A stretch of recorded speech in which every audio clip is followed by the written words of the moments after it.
Welcome to Bible Fiber, where we are encountering the textures and shades of the prophetic tapestry in a year-long study of the 12 minor prophets. I'm Shelley Neese, president of the Jerusalem Connection, a Christian organization devoted to sharing the story of the people of Israel, both ancient and modern. This week, we are studying Zechariah 10. Our previous chapter ended with the promise of such agricultural fertility that grain shall make the young men flourish, and new wine the young women. The guarantee of satiated bellies carries over into today's reading, with Zechariah reminding the people to ask rain from the Lord, and he will send the spring rain and the vegetation in the field. After encouraging the people to pray to Yahweh for their needs, the prophet warns them not to seek their protection and provision through other means. He cautions the people against falling back into idol worship, reminding them the teraphim utter nonsense and the diviners see lies, the dreamers tell false dreams and give empty consolation. During the divided monarchy, the people of Israel and Judah were fond of merging Yahwism with the occult. But even before the age of the prophets, God's people had been flirting with pagan gods and seers. Rachel brought her father's statues into Canaan. Right after the Exodus, when they should have been thanking God for his saving grace, they constructed the golden calf at Mount Sinai. And there's even this strange scene in 1 Samuel of King Saul consulting a medium to conjure up the ghost of Samuel. For the most part, biblical historians believe that idol worship stopped being a big problem after the exile. The Bible indicates this was the case, and the archaeology confirms it. The prophets Hosea and Ezekiel prophesied that after the ordeal of captivity, the people would eradicate idol worship. Hosea foresaw a time when the Israelites shall remain many days without king or prince, without sacrifice or pillar, without ephod or teraphim. Archaeologists routinely find teraphim, small household gods, at Judean and Israelite sites that date to the centuries before the Babylonian exile. Archaeologists noticed an absence of idolatry in the communities of returnees during the Persian period. Also, before the exile, the people consulted diviners and listened to self-declared prophets about their dreams. The prophet Micah accuses the diviners of lying to the people to console them. Jeremiah accuses the people of following false prophets because of their comforting lies, while he was the unpopular prophet because he predicted the truth of exile and offered correction, not comfort. False prophets told the people what they wanted to hear instead of what they needed to hear. After the exile, the people were attentive to the words and warnings of Haggai and Zechariah. They relaunched the temple-building project in response to Haggai's exhortation, and they repented of their failings after Zechariah's sermon. In chapter 8, Zechariah emphasized their moral and ethical shortcomings, with no word on idolatry. All this begs the question, if the returnees were not worshiping idols or upholding false prophets, why is Zechariah warning them against the practices? It may be that Zechariah is warning the people not to repeat the mistakes of their ancestors. His book started with the command, "Do not be like your ancestors." Or his message implies that syncretism will be a future temptation in the restored community and they need to be on guard. When Alexander the Great takes over the Mediterranean region in 2 centuries, the Greeks will import their enticing culture with them. Hellenism will divide the Jewish community into the camp of religious and a camp of the assimilated, quicker than any exile or deportation. Zechariah warns that if the people go after false gods and prophets, they will be like sheep who suffer for a lack of a shepherd.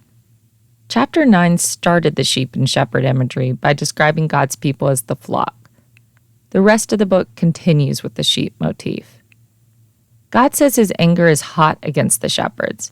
He is describing a problem with Judah's leaders in contrast to his own good shepherd qualities. The identity of the bad leaders is unknown. Presumably it's not Joshua or Zerubbabel because Haggai in the first part of Zechariah judges them favorably. We don't know the composition date for the last unit of Zechariah. By the time of its writing, perhaps a new generation of priests, judges, and civil leaders assume leadership. With Judah part of the Persian Empire, there's also the possibility that the bad shepherds are imperial officials. If that were the case, Zechariah is wrapping the anti-imperial message in the shepherd metaphor. Before the exile, Israel and Judah had a long string of unrighteous kings. 1st and 2nd Kings highlights the centuries-old problem of bad leadership. After their return, they had to go without a king.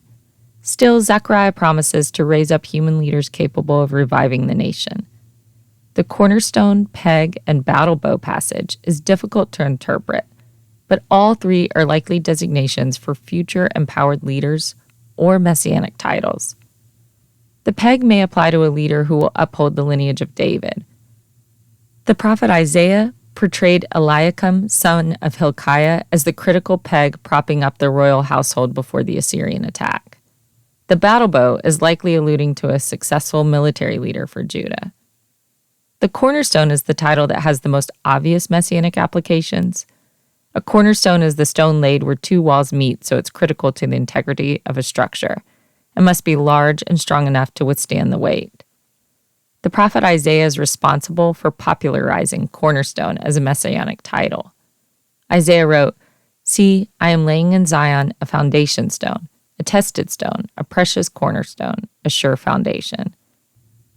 After the death and resurrection of Christ, Paul, in his letter to the Ephesians, interpreted the cornerstone prophecy as a sign for Jesus.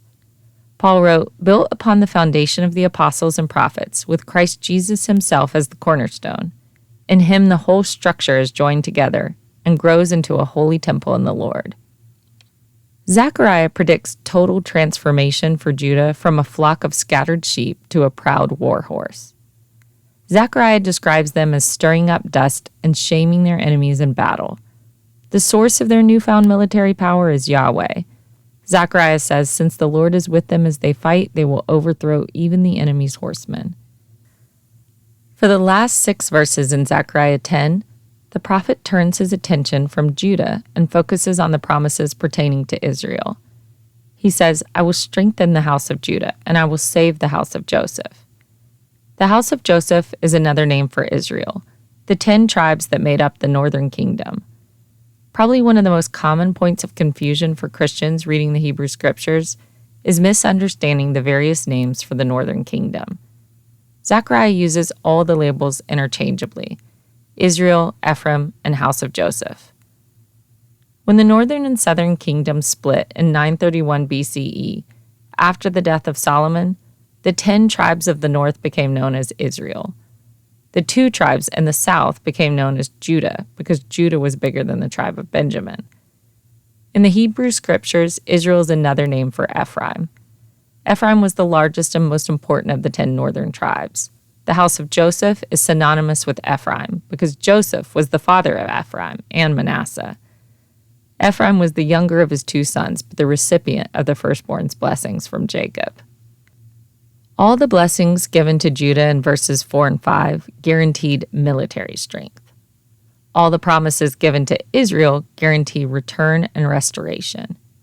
Yahweh says, "I will bring them back because I have compassion on them, and they shall be as though I had not rejected them." Earlier prophets forecasted the reunification of Judah and Israel. Thus far, waves of returnees had arrived in Jerusalem from Babylon. 200 years have passed since the Assyrians deported and dispersed the 10 northern tribes throughout their vast empire. There had yet to be a wave of returnees from the northern kingdom. All the blessings given to Judah in verses 4 and 5 guaranteed military strength. All the promises given to Israel guaranteed return and restoration. Yahweh says, "I will bring them back because I have compassion on them, and they shall be as though I had not rejected them." Earlier prophets forecasted the reunification of Judah and Israel, and thus far waves of returnees had arrived in Jerusalem from Babylon. 200 years have passed, though, since the Assyrians deported and dispersed the 10 northern tribes throughout their vast empire. There had yet to be a wave of returnees from the northern kingdom. In exile, the Babylonians allowed the community of Judah to live together and form a diaspora. Assyria dispersed the people of Israel throughout the empire, leaving them vulnerable to assimilation. If you know anything about even modern Judaism, it's hard to practice the faith without community. The prophets knew only a miracle would bring in the house of Joseph. Yahweh is aware of the seeming impossibility of their reemergence. He declares, "I will signal for them and gather them in, for I have redeemed them." The verbiage here retains the sheep metaphor in the background. The Hebrew word signal can also be translated as whistle. God is whistling like a shepherd to signal his flock. The basis of their redemption will be through his great mercy. Their return will result from hearing his call. Zechariah continues, "Though I scattered them among the nations, yet in far countries they shall remember me." The return of the 10 tribes is the practical thing at the forefront of the minds of Zechariah's audience. They know they can only go strong through numbers, and they wonder if Israel will be reincorporated into their new community. Yahweh is explaining through the prophet that the restoration of his relationship with Israel is at the forefront of his plans. Yahweh says he will facilitate the return of all the exiles from the land of Egypt, and he will gather them from Assyria. In Zechariah's day, the Assyrian Empire was long gone. A reference to Assyria feels misplaced. Zechariah is most likely conjuring up the image of what Assyria and Egypt represent in the history of Yahweh's people. After the breakup of the northern and southern kingdoms, the people of God found themselves stuck between the struggle for dominance between Egypt and Assyria. By the 6th century BCE, Assyria disappeared. The primary conflict shifted to Egypt and Babylon, who both tussled over control of Judah. The returnees had little hope that the cycle of violence would end with their restoration in the land years later, even with a vanquished Assyria and Babylon and a weakened Egypt. Zechariah is speaking directly into their communal pain when he pronounces, "The pride of Assyria shall be laid low, and the scepter of Egypt shall depart." God promises once the exiles return, "I will bring to the land of Gilead and to Lebanon until there is no room for them." Gilead and Lebanon are odd choices for a promise directed at Israel. You would expect a reference to the capital Samaria, not random border towns. But put in context, the prophet is saying once all 12 tribes have returned, the population will swell to the point that they expand into the periphery. Also, Gilead and Lebanon had rich grazing lands, which may connect to the shepherd and sheep motif. Zechariah 10 closes with a callback to the exodus from Egypt. "They shall pass through the sea of distress, and the waves of the sea shall be struck down, and all the depths of the Nile dried up." In the Hebrew scriptures, the Exodus is the paradigm for God's miraculous saving acts. The crossing of the Red Sea is the ultimate symbol of the extreme steps Yahweh is willing to take to rescue his people. Whether or not it was deliverance from Babylonian captivity or deliverance from the Assyrian dispersion, every wave of returnees to the Promised Land was a second Exodus. Even today, in modern Israel, Jews who flee lands of oppression are performing a second Exodus. The Jews who make Aliyah to Israel from faraway lands like Ethiopia and India are believed to be connected to the 10 northern tribes. From what biblical historians can tell, during Zechariah's time, the northern tribes never returned in large numbers, but they did begin to repopulate the Galilee region during the period of the Maccabees, only to eventually be rooted out of the land again by the Romans in the 1st century. In the grand sweep of God's redemption plans for his people throughout history, it may be that the 20th century was witness to the fulfillment of Zechariah's prophecies and the rebirth of the state of Israel. Today, people often call the 10 northern tribes the lost tribes of Israel. In the Bible, they don't stay lost forever. In fact, the naming of the state of Israel shows the enduring power of the dream of all 12 tribes being reincorporated into one nation. When David Ben-Gurion declared the establishment of the modern Jewish state on May 14, 1948, no one knew the name of the new state.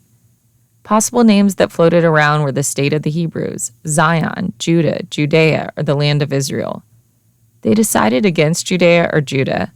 At that time, with the war clouds looming, it was unsure if the state would include Jerusalem. The Negev was going to make up the largest percentage of the new state, and it didn't feel right to extend the ancient name for Jerusalem to the desert. The derivative of Judea would be Jewish, so citizens of the new state would therefore be called Jewish. But Ben-Gurion knew not all the citizens would be Jewish. The problem with Zion is that the derivative is Zionist. And since Zionism was already a global movement, it seemed counterproductive to reduce the Zionist identity to only those living in the land. At the very last minute, they voted on Israel, which was then cemented with Ben-Gurion's announcement, we hereby declare the establishment of a Jewish state in Eretz Israel, to be known as the State of Israel. With that, a new identity was formed from an ancient identity. Join me next week reading Zechariah 11. If you thought chapter 10 was heavy on the shepherd allegory, just wait for chapter 11. Thank you for listening, and please continue to participate in this Bible reading challenge. For all of the biblical references each week, please see the show transcript on our blog or by signing up for our emails at thejerusalemconnection.us. I don't say all the references in the podcast, but they're all in the transcript. Send me a message, I'll respond. Bible Fiber is available on YouTube or wherever you listen to your podcast. Shabbat Shalom.